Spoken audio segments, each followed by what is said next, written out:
پاکستان میں ایک منسٹری ہوتی ہے جس کی وہ وزارت منصوبہ بندی کہتے ہیں، پلاننگ، احسن اقبال صاحب والی. احسن اقبال صاحب اس کے وزیر ہیں. انہی کے انڈر ایک اور ڈویژن ہے جس کو کہتے ہیں اعداد و شمار جمع کرنا، بیورو آف اسٹیٹسٹک. ٹھیک ہے جی. اب وہ جو شماریات اکٹھی کرتا ہے وہ 6 سال سے ایک سروے ہی نہیں کرتا تھا جو حکومتیں عموماً کیا کرتی. ٹھیک ہے.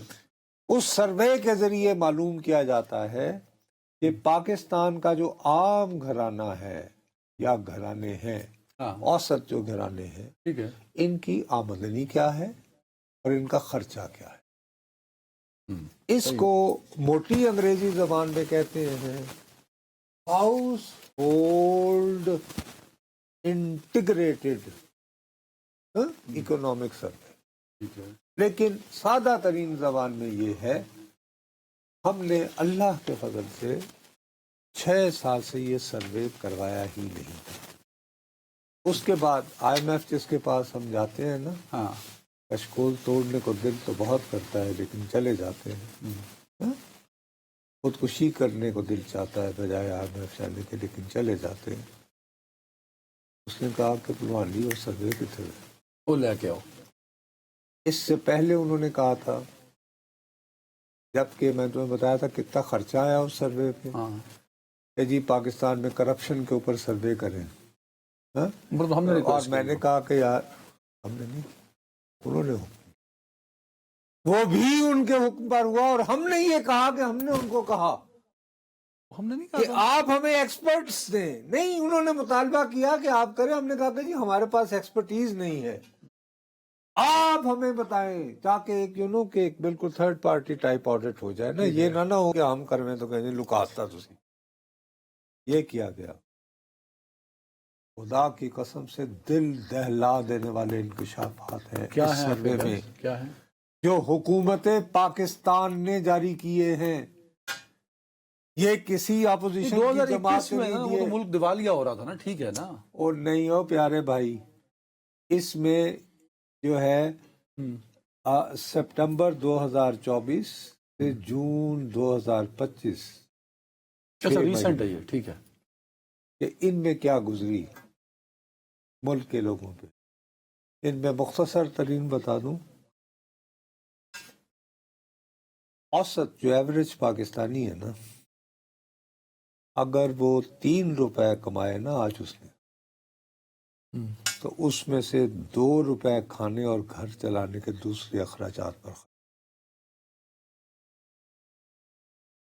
یعنی کتنی خوفناک بات یہ ہے کہ آپ اپنی آمدنی کا دن رات لگا کے، خون پسینہ بہا کے، سینہ جلا کے، میری صورت میں بلڈ پریشر کروا کے، دل کے دورے کو روزانہ دعوت دیتے ہوئے آپ جو کما رہے ہیں، آپ اس کا 63% آسانی سے اگر 100 روپے کماتے ہیں تو 63 تو بھئی 63 روپے آپ پہلے اس سے خوراک لیتے ہیں، اس کے بعد آپ بجلی کا بل ادا کرتے ہیں، گیس کا بل ادا کرتے ہیں.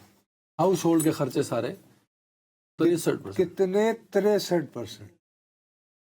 اور یہ تو مہنگا ترین ملک ہوا پھر پاکستان ان ادر ورڈ. جی بھائی جان.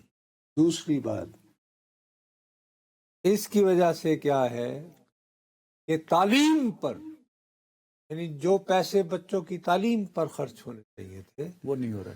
وہ پہلے 3.4 تھے، اب 2.5 2.5 ڈھائی پہ آ گئے، کم ہو گیا.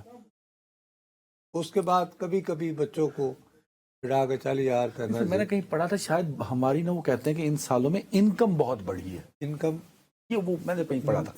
اس کے لیے ساتھ آپ اگلا لفظ بھی، میں یہی تمہارے ساتھ میں قسم خدائی کبھی دل کرتا ہے میں جوتا اٹھاؤں. اور میں تو اچھی باتیں نومنل ساتھ میں لفظ لکھا ہوا ہے، نومنل.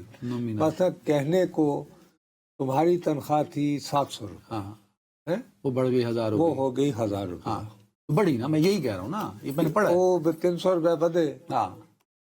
لیکن آج سے ایگزیکٹ 3 مہینے پہلے 20 کلو آٹے کا تھیلا تھا 1500 روپے، اب ہے 26,780 روپے، اور 3000 تک پہنچ رہے اور مزید بڑھنے کی امید ہے. 3000 کے آس پاس. ٹھیک ہے. ٹھیک ہو گئی بات. تو آپ کا یہ گئے. اس کے بعد آپ کے ہاں جو زیادہ تر جو لوگ ہیں ان کی آمدنی کا اب ذریعہ پتہ ہے کیا ہے؟ مقامی دھندا نہیں ہے کہ ان کے گھر سے کوئی شخص بیرون ملک گیا ہوا ہے ریمیٹنسز. اور وہ آپ کو پیسے بھیج رہا ہے، اور ان برسوں میں وہ جو پیسے باہر سے آتے ہیں وہ ڈبل ہو گئے. جو پاکستانی اپنے گھر پر چھوڑ کر باہر گیا ہوا ہے، جس کو ہم جو ہے وہ جناب علی اس نے پیسے وہ جو بھیج رہا ہے وہ ڈبل ہو گئے. یہ تو اچھی بات ہے ویسے. It's good. یہ کہیں کسی بہت بڑے بندے نے کہا تھا کہ اگر پیسے ڈبل ہوئے ہیں تو بھائی آپ کی اکانومی بہتر ہو رہی ہے، ریمیٹنسز آ رہی ہیں. آپ کی اکانومی نہیں بہتر ہو رہی. آپ کی اکانومی اس صورت میں بہتر ہو رہی ہوتی کہ اس میں آپ کو یہ بتایا جاتا کہ آپ کے ملک میں اتنے نئے نوکریاں نکلی ہیں، اتنے نئے کارخانے لگے ہیں. آپ کا یہ ہاؤس ہولڈ سروے یہ کہہ رہا ہے کہ اب جو ہے وہ یعنی پاکستان سے لوگ باہر جانے کو مچر رہے ہیں، تڑپ رہے ہیں، کیونکہ یہاں پر نوکریاں نہیں ہمارے ہیں. بڑے کہتے ہیں، دیکھو آپ نے ایک بات نکال دی، ہمارے بڑے کہتے ہیں کہ دنیا بھر کے ملکوں کے نوجوان جو ہیں باہر جاتے ہیں، اور یہ کسی ملک کی سٹیبل اکانومی اور سٹیبل سوسائٹی کی نشانی ہے کہ لوگ باہر جا رہے ہیں. باہر اسی صورت جائیں گے نا. اب تو وہاں پہ باہر جو ہے اب کدالوں والا زمانہ تو رہا نہیں. ہاں، اب تو اب اصل تو اے جو آئی ہے کا دور آ گیا. بابا اے آئی کے دور میں بھی زیادہ پڑھے لکھے لوگ جائیں گے نا جو ٹیکنیکل. ہاں، اگر تعلیم پر ایک گھرانہ جو ہے وہ پیسے کم کرتا چلا جائے اور خرچہ دوسرا بڑھ رہا ہے اس کا، دوسرا خرچہ بڑھتا جا کم رہا ہو جائے گا. ہے، تو اس کا جو بچہ جو باہر جائے گا، ٹھیک ہے نا. اب میرے پاس ایک اچھی خبر ہے، ویسے آپ وہ اس کو جی مکمل کرنا ہے. بتائیے. اچھی جی خبر جی ہے نا؟ بسم اللہ. نہیں، آپ پہلے اچھی خبر بتائیں. میں تو چونکہ پچھلی سردیوں میں نہیں ناظرین، میں ناظرین میں میری فیکٹ سے بات نہ کروں. آپ میرا بالکل ان کو جو جیسے ان کو وہ ٹویٹ پہ کرتے نیچے میرا بھی لکھ دیجیے گا اگر میں غلط کر رہا ہوں. پچھلی سردیوں میں مجھے یاد ہے اسی اسٹوڈیو میں بیٹھ کے ہم آئے روز رونا روتے تھے جی گیس کی قیمت بڑھ گئی، اتنے % بڑھ گئی. شہباز رانا نے یہ لکھ دیا، مہتاب حیدر نے یہ لکھ دیا. مجھے یاد ہے نا یہ. اس دفعہ گیس کی قیمتیں نہیں بڑھیں، اور مجھے یاد پڑتا ہے میں نے آج پڑھا یا کل پڑھا تھا، آج ہی پڑھا شاید، علی پرویز ملک صاحب جو پیٹرولیم منسٹر ہیں انہوں نے کہا ہے مبارک ہو قوم کو کہ ہم اس مرتبہ گیس کی قیمت نہیں بڑھائیں گے. تو یہاں بھی تو آپ کو گورنمنٹ الحمدللہ زندہ باد. انہوں نے یہ کہا کہ وزیر اعظم صاحب نے حکم دیا ہے کہ آئندہ 6 ماہ تک گیس کی قیمت نہیں بڑھائی جائے. تو یہ قابل تعریف ہے حکومت کا کام. زندہ باد. لیکن ساتھ ہی یہ آج کا ڈان اخبار ہے. ہیلو، یہ کیا لکھتا ہے؟ یہ کہتا ہے کہ حکومت سنجیدگی سے سوچ رہی ہے ہاں، کہ گیس سیکٹر کی مدد کے لیے یہ جو لیوی نہیں ہوتی پیٹرول چڑھا دو ایسے کو ٹیکس لاتا جائے.